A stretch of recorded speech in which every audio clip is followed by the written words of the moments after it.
Hey, everybody. Thanks for tuning in. I'm Niles Barnes, Deputy Director of the East Coast Greenway Alliance. Today's program features the exciting progress that is happening in the southern portion of the Greenway, which includes the states of Virginia, North Carolina, South Carolina, Georgia, and Florida.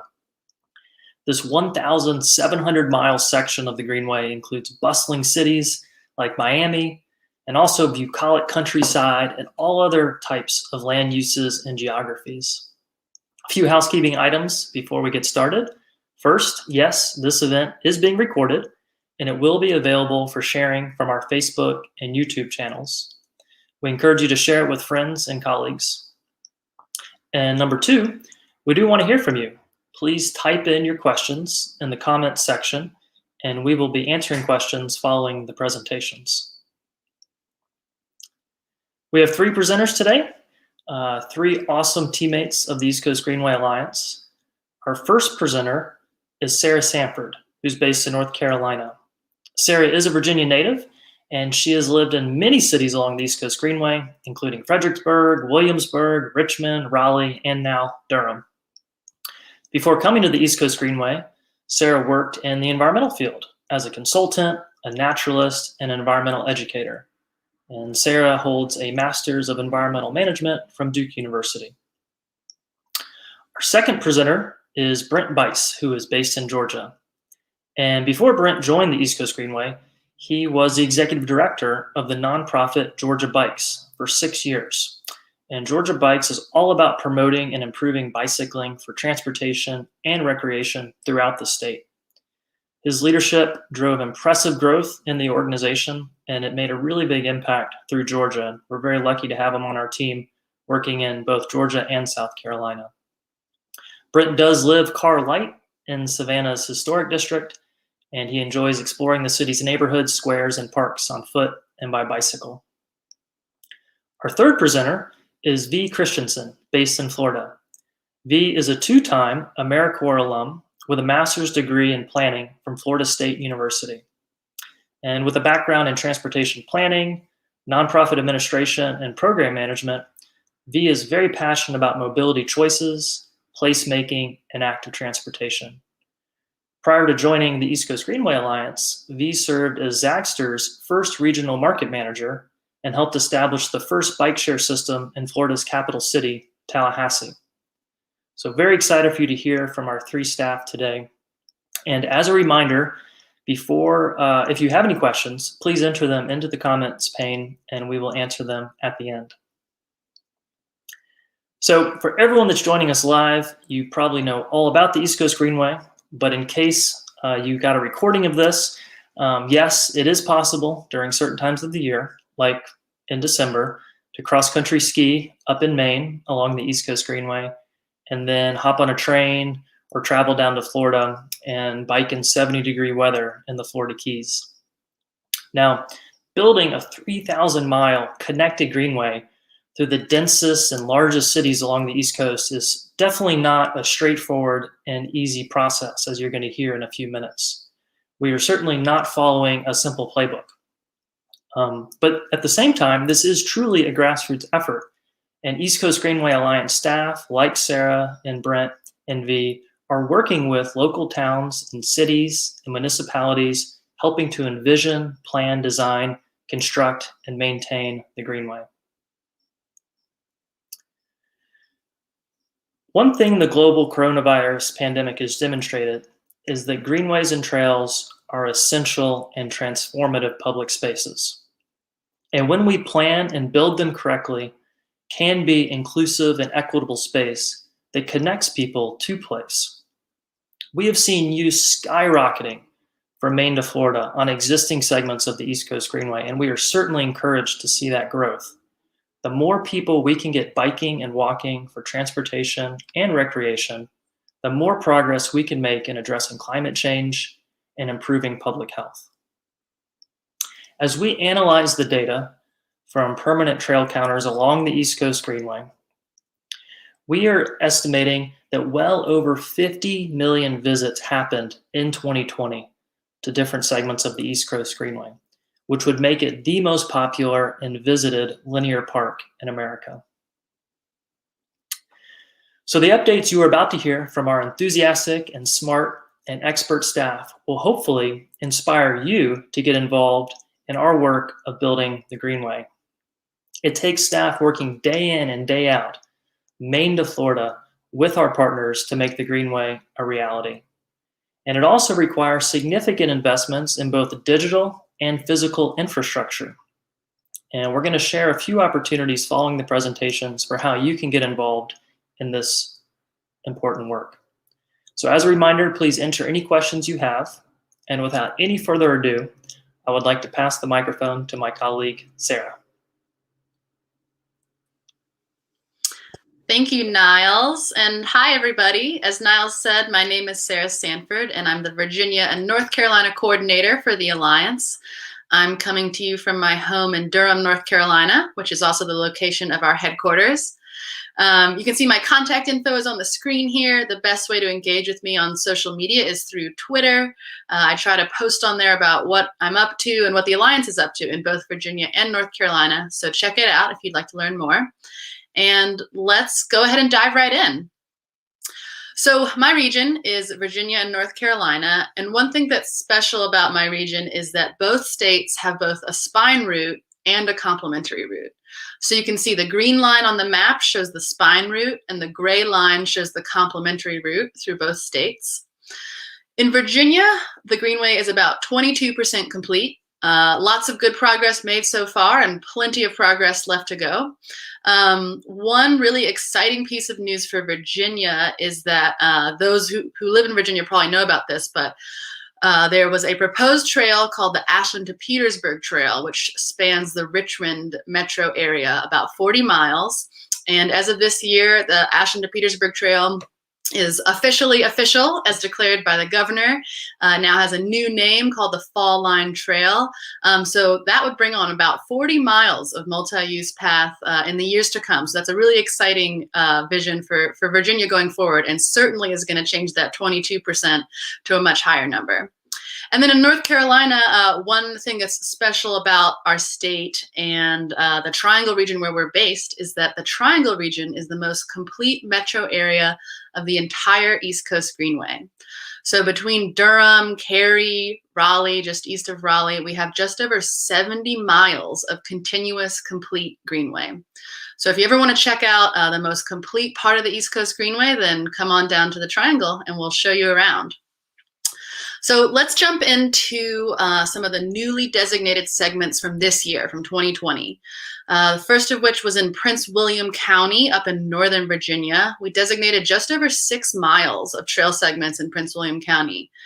Now, I should note these are not all brand new segments. It's a combination of different trail segments that we just finally got all the paperwork and everything we needed to get together to bring these officially into our East Coast Greenway network. That photo that you see is actually from Prince William County from some signage we recently installed on these trail segments. This is the Belmont Bay area. You can see the Belmont Bay Marina in the background there. Continuing to North Carolina, one segment we were really excited to designate this year is Phase 4 of the White Oak Creek Greenway in Cary, North Carolina. And I'm actually not going to delve into that one right now because that is our next slide after this. But I did want to mention we have a few more segments coming soon for designations. And by soon, I mean hopefully, fingers crossed, the end of this month. So one is in Surf City, North Carolina, the multi-use path that's part of the Surf City Bridge. And then the other one is a section of the Cross City Trail in Wilmington, North Carolina, that was formerly not part of our route and now is due to some changes. So these are both segments on the coast of North Carolina that we hope to get designated by the end of this month. So a great way to wrap up the year. So those are the segments from 2020. Now let's move into the next slide and delve a little bit further into one of the segments I mentioned, which I said I would give more detail on, which is Phase 4 of the White Oak Creek Greenway in Cary. So Cary, for those who don't know, is basically right in the middle of the Triangle in North Carolina. And the town of Cary is just a great model for Greenway networks at the town level, at the city level. They just do a wonderful job of not just building, but also maintaining and promoting their greenways. So definitely a big shout out to Cary for that. So this specific piece is what we call a connector piece. It was connecting two already existing pieces of Greenway. So it's just about 0.4 miles long, pretty short, but it is what I would call a small but mighty piece of Greenway. So one of our local Greenway advocates called it the Golden Spike Project. So if you remember before that I referenced the triangle as the most complete metro area of the entire East Coast Greenway. This segment, this little 0.4 mile segment of the White Oak Creek Greenway was what brought us to about 98% complete in the triangle. So it used to be that you'd be on the Greenway, you'd get on road, you'd travel on the sidewalk for a while, get back off, get on the Greenway, and now it's just complete Greenway right on through. Very exciting. And you can see in the photo here, this is a really neat little segment. So there's this tunnel that actually goes under the railroad. And then the rest of this segment is raised boardwalk that goes through a residential area. If you're interested in learning more about it, you can look up UNCTV did a segment on the White Oak Creek Greenway and what it means for the East Coast Greenway as a whole. So you can just Google UNCTV White Oak Creek Greenway and find that. So this is our small but mighty segment that we wanted to highlight for North Carolina. So let's go ahead and zoom out from Cary and go to North Carolina as a state. So zoom out to the bigger picture with the next slide. So one big project that's going on in North Carolina that we wanted to highlight is called the Great Trail State Plan. So this is an effort that's led by North Carolina DOT, our Department of Transportation. But really the idea for a Great Trail State of North Carolina has been in the work for a number of years from some different folks in all different sectors of the trails world here in North Carolina. So the vision for the Great Trail State Plan is to connect all 100 counties in North Carolina with shared use paths. So right now the team that's working on this, which is NCDOT and some great consultants from both Alta Planning and Design and Stewart and some others, they're just about finished developing this statewide network, which you can see in the map up on the screen right now. So this statewide network is both existing trails and proposed trails, and then gaps to point out where we lack proposed trails to connect all 100 counties. And the East Coast Greenway is a really important part of this because we are one of only really about 2 trails that span the whole state. So the first is the Mountains to Sea Trail, which travels east-west across the state. And then there's us, the East Coast Greenway, which travels north-south along both our spine and our complementary route. And we're excited about the Great Trail State Plan for our state in general, but it's also a huge opportunity for the East Coast Greenway. So as the implementation stage of this plan gets started, you can see they have this 5-year implementation strategy. This is a chance for us to close some major gaps in both our spine route and our complementary route. And as you saw on the slide, this 5-year implementation strategy, that includes both looking at funding mechanisms and advocacy and how do we get these trails on the ground? How do we get these trails built? So we see this as a huge opportunity to help complete the East Coast Greenway in North Carolina. And of course, this is something that can be replicated in other states. Maybe not with the same name, not every state can be the Great Trail State, but connecting all the counties in the state with shared use paths and trails, that's an incredible project, and it's something that can absolutely be replicated. So this serves as a great model for other states to follow suit as well. So speaking of other states, I'm going to wrap it up for Virginia and North Carolina. I will take questions along with my other regional coordinators at the end. But for now, we're going to continue south on our journey down the East Coast Greenway. So I will pass it on to my colleague, Brent, to cover South Carolina and Georgia. Thank you so much, Sarah, and greetings, season's greetings, y'all, from Savannah, Georgia. So I'm Brent Bice, the Georgia and South Carolina coordinator. You can see my contact info there. I'm on Twitter at Greenway_Brent, posting news, resources, and updates about the East Coast Greenway in general, but also certainly about my region. So speaking of, let's move into Georgia, where I'm based. Now, Georgia is unfortunately in last place in terms of Greenway development. There are historical and geographic reasons for that, But I'm happy to say that thanks to the Alliance's ability and capacity to invest in having full-time staff in Georgia since 2017, some great things have happened. The trails that we have are really nice, but they're short and they're kind of few and far between. We've got a little bit in Savannah, a little bit in Brunswick, a little bit in Darien, the Highlander Trail you can see indicated there. South of Brunswick, we've got the really beautiful but not very long Woodbine Trail, and then down in St. Mary's at the border with Florida, some other great projects coming together. But as you can see by the dotted line on that map, there is a lot of the route that's still on road for now. I'm happy to share, though, that this inset with the yellow 2020 is the cover for the brand new, newly adopted and endorsed regional plan for coastal Georgia, put together by our colleagues at the Coastal Regional Commission. In some places, you might call those COGs. In Georgia, they're called regional commissions.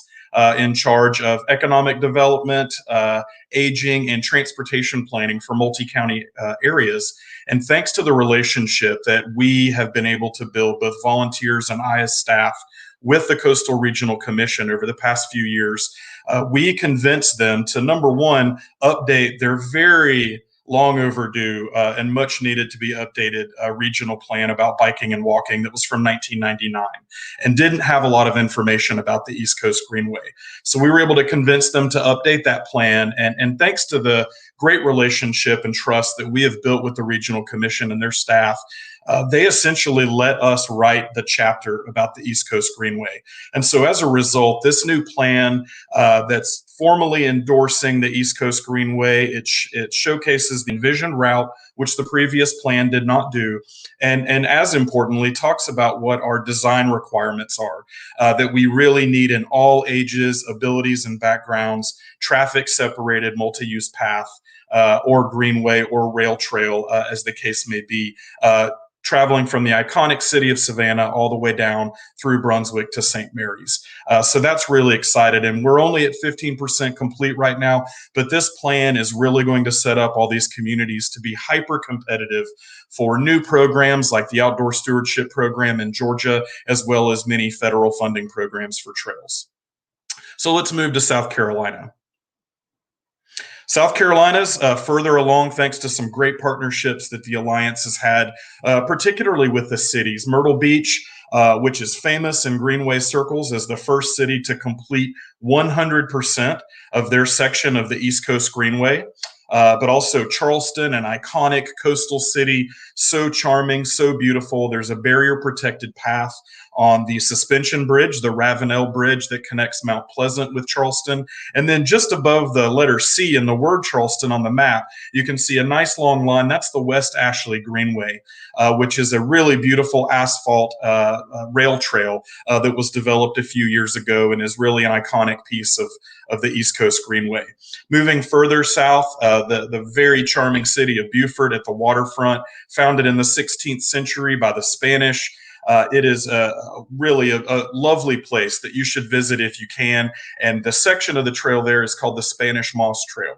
It was developed by the Path Foundation, a nonprofit based in Atlanta that really does just chef's kiss, platinum level types of facilities throughout Georgia and in other parts of the Southeast. And I encourage you to Google Spanish Moss Trail to see some of the images of just one of the best built trails in the entire Southeast. So we're so excited about things that are coming online, coming on deck in these states, and I'm going to tell you a little bit about those coming up next here. So we do have some segments that were designated, not in 2020. Topographically and geographically, this part of the country is known as the Low Country. We are also culturally the Slow Country. We like to joke, people talk a little slower, people cook and eat a little slower, and that translates into trail development too. So while some of our bigger East Coast cities might get trails on the ground really quickly, it takes a little longer in the Slow Country, but we have had some great things happen as recently as 2019. The picture here is from Surfside Beach, South Carolina, just south of Myrtle Beach. This great multi-use path in this beachside tourist destination community. This is obviously something wonderful for families who are showing up with their beach cruisers, who want to get around, maybe go to a restaurant, ride down to the beach. from their hotel or their Airbnb. And certainly for local residents who might need a trail to safely get to and from work and other destinations, you can see the happiness on the face of the local leaders. It's been truly outstanding, and they're looking forward to expanding on that soon.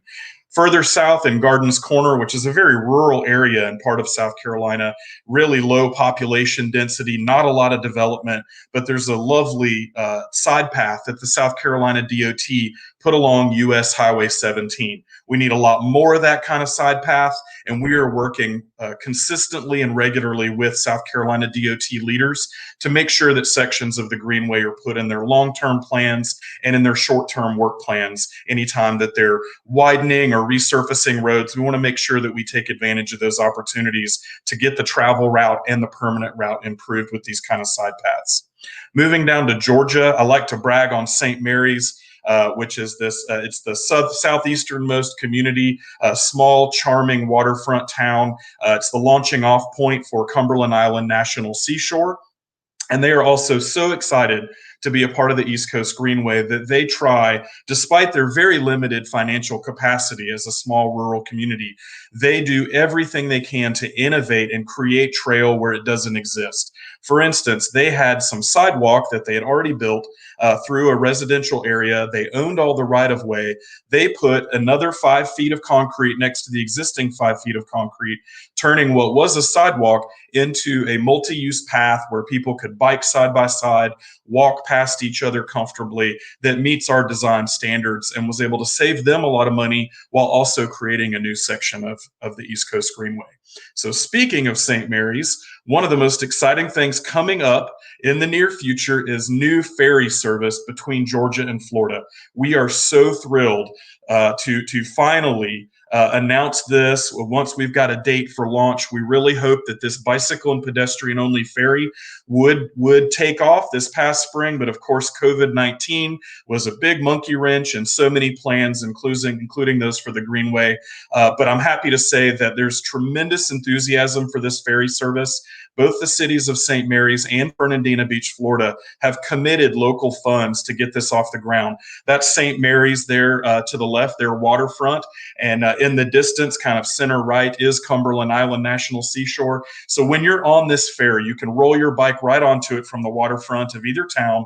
It's about an hour-long ferry trip, and you'll see bottlenose dolphins right off of the ferry. You'll see feral wild horses on Cumberland Island running around the sand dunes. It's magical, and we are fingers crossed that this will finally launch in spring of 2021, and can't wait to share that new and exciting connection between these states. So before I turn it over to my colleague V, I'm going to tell you a little bit about South Carolina. One thing that we have been celebrating for a while now is the Ashley River Bridge in Charleston. I mentioned earlier the suspension bridge between Charleston and Mount Pleasant.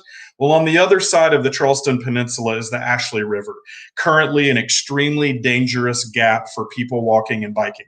We partnered at the grassroots and grass tops level with our colleagues and counterparts. Pictured here is Keith Benjamin, the Director of Transportation for the City of Charleston, with our Deputy Director, Niles Barnes.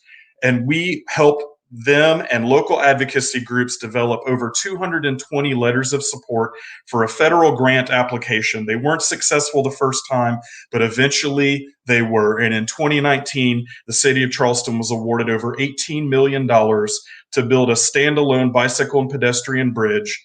Thanks to the advocacy of our local partners at Charleston Moves, Mr. Benjamin's strong leadership in Charleston, and then our staff being able to meet with US DOT officials in Washington, D.C., we got this tremendous win for connectivity, for equity, for access, and most importantly, for the safe travel of people on foot and on bikes. It's about 40% designed right now, and we cannot wait to do the ribbon cutting on this transformative bridge project in Charleston.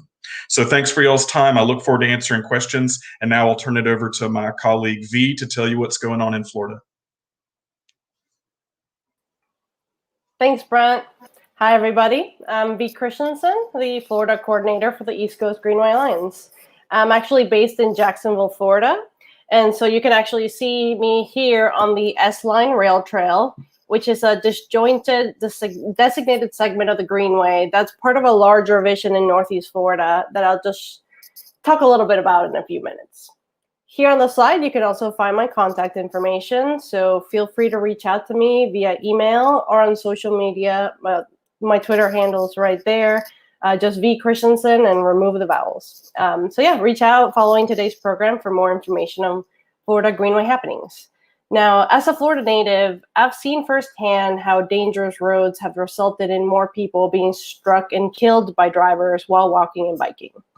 Per the Dangers by Design report from Smart Growth America, Florida is the worst state for pedestrian safety. Now, the groups most affected by this are older Americans, people of color, and those walking in low-income communities. So to me, this is really where the Greenway comes in. A safe and protected walking and biking path connecting people to place is a key element in making conditions safer for the entire state. So let me jump into some of the numbers and just general trail development here in the state. Maybe you have noticed by now that Florida is actually the only single state region in our entire corridor, and that's really due to its size. You know, you can check out the map right here and see along the coast, the spine route. We have almost 700 miles of route, and that's both our spine route and the inland route, which is made up of the St. Johns River to Sea Loop. Very excited to share that we are very close to 40% completion, and that's really thanks to supporters like you all collaborating with our state partners, our local and regional partners, and the advocacy groups just made up of passionate community members that are really helping put the miles on the ground. Now, a big part of my role is working closely with our partners from north to south. I work with the Florida Department of Transportation Central Office in Tallahassee, but also the district offices along the way. I work with state park managers all the way from Anastasia State Park down to the Florida Keys. And we work together on signage and designation of trails. I also work closely with the Department of Environmental Protection here in Florida, their Office of Greenway and Trails. This is just to make sure that the Greenway continues to be a priority in the state's trail system, which is an award-winning network of trails, parks, and more. I work with local partners on identifying and pursuing funding opportunities. In fact, just a couple weeks ago, I joined a call for a county here in North Florida as they developed their list of local priority projects. And this is just to make sure that the Greenway was included and top of the list. I also provide input on design plans, support public outreach, install and maintain signage, and I even have a hand in trail amenities like bike repair stations along the way. Now, this year, I want to talk to you a little bit about what we've actually established. So we've actually designated a few segments, despite the challenges presented by the public health crisis. The Greenway grew over 10 miles here. So that's really, really cool. We have 3 segments in particular that I just wanted to highlight. And these are different parts of the state. They just show you different contexts. We have one in Northeast Florida, the city of Neptune Beach, who virtually completed the Greenway in their community. So they've been really wonderful partners, and they designated the last phase of the Neptune Beach's beach trail. And so this is a wonderful segment. It looks like a urban shared use path, and it connects residents and visitors with parks, schools, residences, and businesses.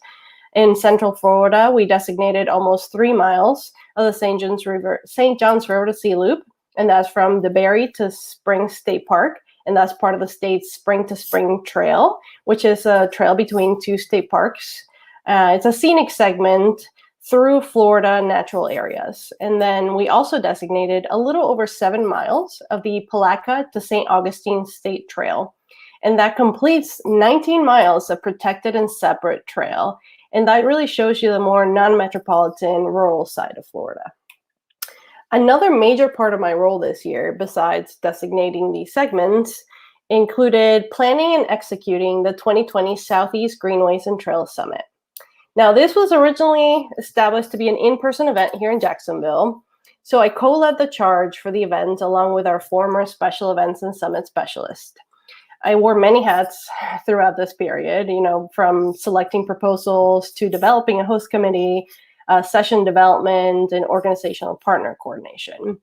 It was a really successful event. And so on the right, you can actually see some of the great partners we had that really enabled the success of event. So the Community Foundation of Northeast Florida, a local partner here in Jacksonville, AARP, McAdams Construction, Tool Design, GSK, Alta, Florida Blue, and more.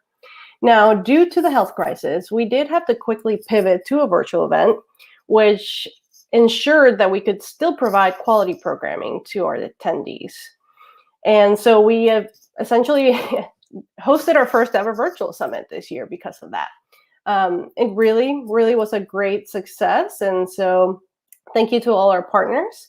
And I highly recommend you check out the programming for yourself on the landing page there, greenway.org/Southeast Summit 2020. And one of the featured projects of the summit is actually the Core to Coast Loop project. Now, it's a project located in North Florida, in Jacksonville, so Duval County in particular. And that is envisioned to be a 50-mile trail project and a very exciting addition to the trail development in the region because it connects from the beaches into the core. In fact, the S-Line Trail picture from my first slide, you can actually see that along the left side of the map, some of the green segments there. Again, as I mentioned, it's disjointed because it's not connected to a route currently. And so this particular loop project would connect not just the S-Line, but also two other disjointed segments, which is the north and south bank along the St. Johns River. This project is in response to Jacksonville leaders asking that the loop be added to the Greenway spine route along the beach. So getting into the urban core of Jacksonville, the trail will really enhance developments along the north and south bank of the St. Johns River. It connects major industrial business redevelopment areas, which is along the Jaguar Stadium, if there's any Jaguar fans in the audience, while supporting a long-desired community enhancement and redevelopment effort in the area, including some of Jacksonville's older neighborhoods. So to me, it's really exciting because it's envisioned to increase access for residents in all these communities. So I work very closely with the City of Jacksonville and other partners such as Downtown Vision, FDOT, and North Florida TPO, so that we can develop a safe route that can go live soon so that we can really start seeing the benefits of the route. It includes also, really major here, it includes a safe way to bypass the ferry crossing to the north. So when you're heading north to our county, Nassau County, just north of Duval, and it also bypasses the ferry crossing along the river ferry along the St. Johns River. Now, this brings me to something that we will be seeing, hopefully 2021. It's a portion of the loop that's being constructed now. And that's a really cool project. It's the Fuller Warren I-95 crossing bike ped path. So that's a really, really major project. That's part of the Loop and Vision route. So really in the core of Jacksonville. The Fuller Warren crosses the St. Johns River, but it's also part of a $126 million project. As you may know already, bridge crossings can be some of the more difficult elements in trail development. So all the more impressive that this project is very near to completion. It adds the bridge, as I mentioned, allowing residents to travel between the north and south bank with ease and safety. Otherwise, I mean, I've seen people literally walking the shoulder of I-95. So it's a very, very dangerous right now crossing this, but this will provide access to these community members between both banks so that major employers in the area can actually get the workforce there, which are located along the river. You can check out the progress yourself just in these pictures, and that's thanks to the City of Jacksonville's Bicycle Pedestrian Advisory Council. So yeah, this is just one of the really, really cool things happening in Florida. Feel free, like I said, follow me on Twitter. And I do updates there throughout the year related to the region and just the Greenway in general. So you can check that out and just check out our social media channels for more as well. So yeah, thank you for spending your lunch hour with us and learning more about the Greenway. I'll talk to you all soon for questions and answers, and I'll pass the mic back to Niles. Thank you, everybody. Thank you, V. And thank you, Brent. And thank you, Sarah. A virtual round of applause. And we do have some great questions coming in. Please, if you're watching on YouTube or Facebook, entering your questions, and it's fun to see some folks answering them already too. But we're going to hop in and answer questions after just a few more updates. So some of you may have heard about this Greenway stimulus campaign we've had. The big message that we're promoting is that greenways and trails in open space are essential. They are equitable, and they do transform lives. And with your help, we want to finish the East Coast Greenway in the years ahead, and we also want to support greenways across the country. And so that really is the vision behind Greenway stimulus. $10 billion, getting people back to work, building out an interstate system for biking and walking. And one thing that we know is that people in urban, suburban, and rural settings all want better transportation and recreation infrastructure for their communities. So you can learn more about the Greenway Stimulus campaign and get involved at greenwaystimulus.org. Cheesecake to cheesesteak. Who else is ready to ride and eat their way from New York City to Philadelphia? I am. You can sign up today. We will be relaunching registration for 2021 in the weeks ahead. We did have to postpone the ride this year, but we are planning to do the ride in person in 2021 and also have a virtual option. So no matter where you are in the world, you could participate. And we'll also have training rides to help get you ready in advance. So there are many ways to stay connected to the Greenway online. If you're looking for uplifting and inspiring content that does bring people together, check us out on social media. And believe it or not, there are still many people that have not yet heard about the East Coast Greenway. So thanks in advance for helping spread the word and helping us recruit more Greenway ambassadors. Today's program is part of a series. You can check out previous episodes focused on the Greenway's connection to climate change and also a deep dive into the progress happening up north along the East Coast Greenway that we held last week. And if you have ideas for programs and content you'd like to see in the future, please let us know. And lastly, before we get to questions, I would like to encourage you to please support our work. We appreciate any amount you can contribute and know that your dollar does go a long way. We put donations directly into the work of getting more Greenway complete and on the ground. And I hope some of the presentations and what you heard today shows not only the brownies and what it is that we're doing, but also the how and the brownie mix. And our staff do wear many hats and play an active role in managing the development of the Greenway. Now, thanks to a generous donor, any contributions that are made will be matched up to $20,000. So your gift is doubled, and we are currently halfway to reaching the $20,000 match. So please give today. And now we will answer questions and bring the team back in. So as I'm pulling up questions, I want to start with one that is related to funding, top of mind for lots of people. Funding the Greenway comes in many forms, federal, state, local.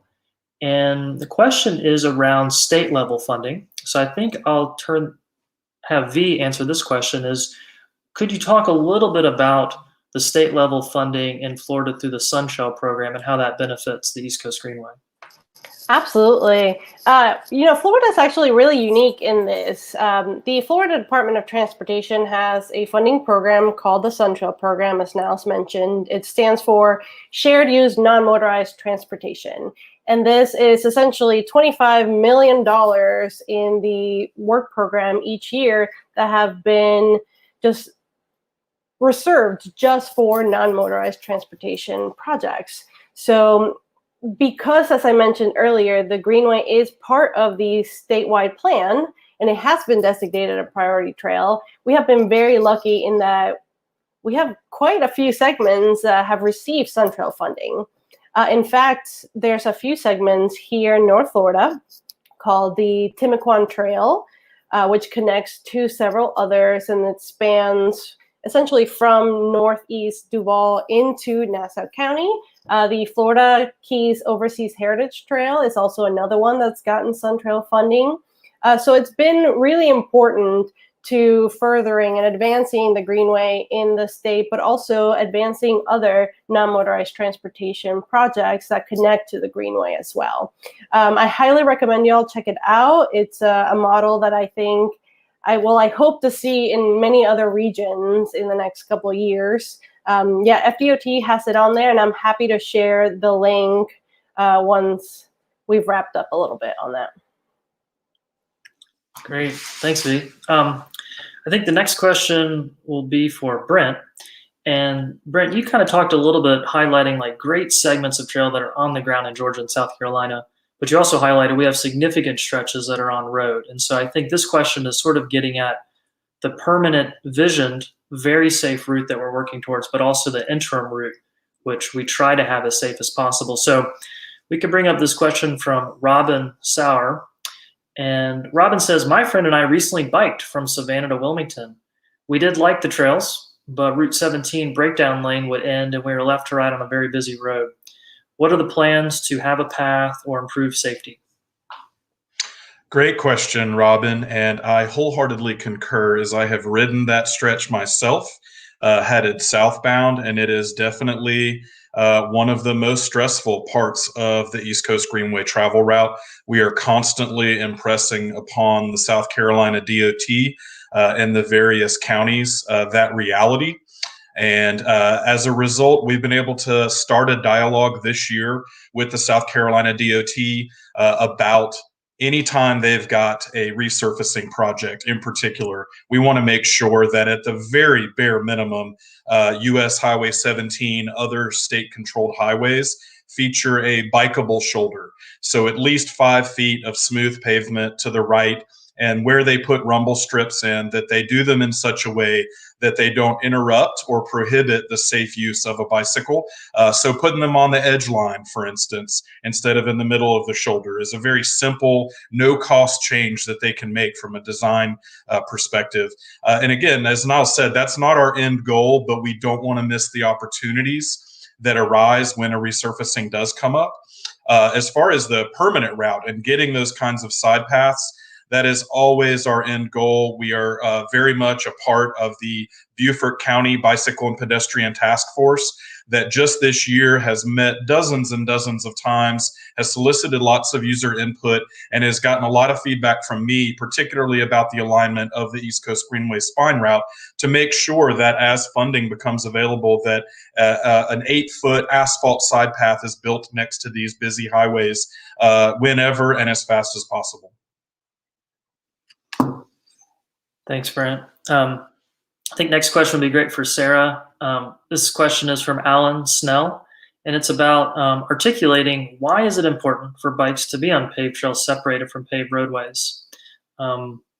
So Sarah, do you want to talk a little bit about that from your perspective and from a big picture perspective?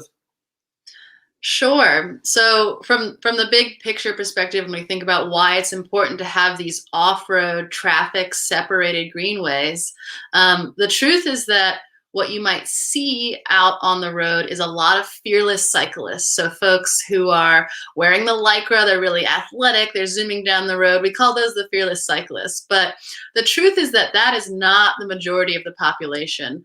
Most folks are a lot more, to be frank, scared to bike on road for good reason, because it's often not safe. And so if we're trying to serve the population who actually lives and works and plays in the East Coast Greenway corridor, we have to have these traffic separated off-road greenways. And when we think about who is using the Greenway, it's definitely not just adults, it's kids too who might be going to school. It's folks who might have varying levels of physical abilities. And for many folks, the road is simply, it's inaccessible. And so that's part of the reason that we design the Greenway the way we do, to be ADA accessible, to be welcoming to the entire community. And so long answer short, we have to think about who we're building the Greenway for and making it safe and accessible and welcoming for everyone, which really, really drives the work that we do. Awesome. Thank you, Sarah. I think one question that just came in is from Kayla Finch, and it's related to the Greenway and connections to transit. and what is the connection between the Greenway and biking and walking and transit? And so I might have V answer this one, and then anyone else that would like to chime in. Hey, Kayla. So we do try to form informal partnerships, and this is really dependent on our local partners and having them assist in the design in such a way that it is connected with our network as well. Now, we actually are in the process of updating our design guide.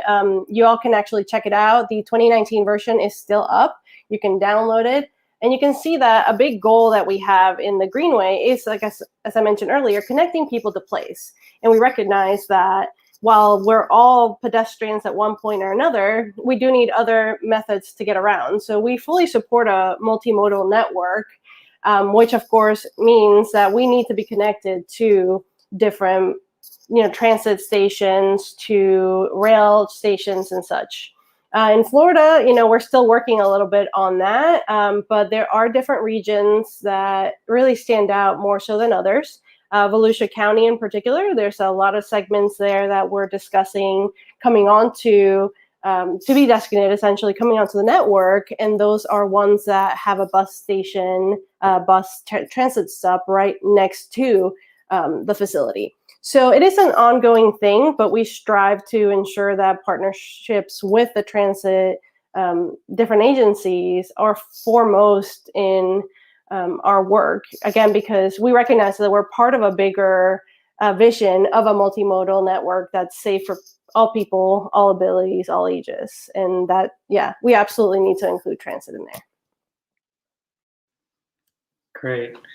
Well, as we're coming up on the hour, I definitely want everyone to have an opportunity to share what you're looking forward to in terms of new segments and trails and connections. So I thought maybe we could do a quick round robin, maybe starting north to south, so going Sarah, Brent, and V. Could you name just a segment or two or a connection that you're really looking forward to having progress in 2021?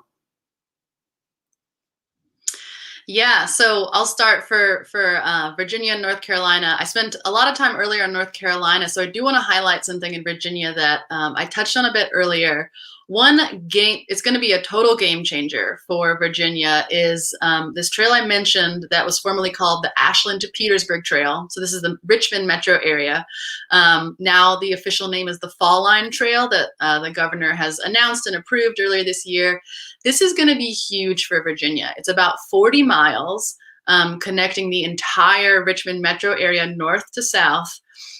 And it's happening. There are municipalities applying for funding. Certain stages have gone into planning, design, engineering, even construction.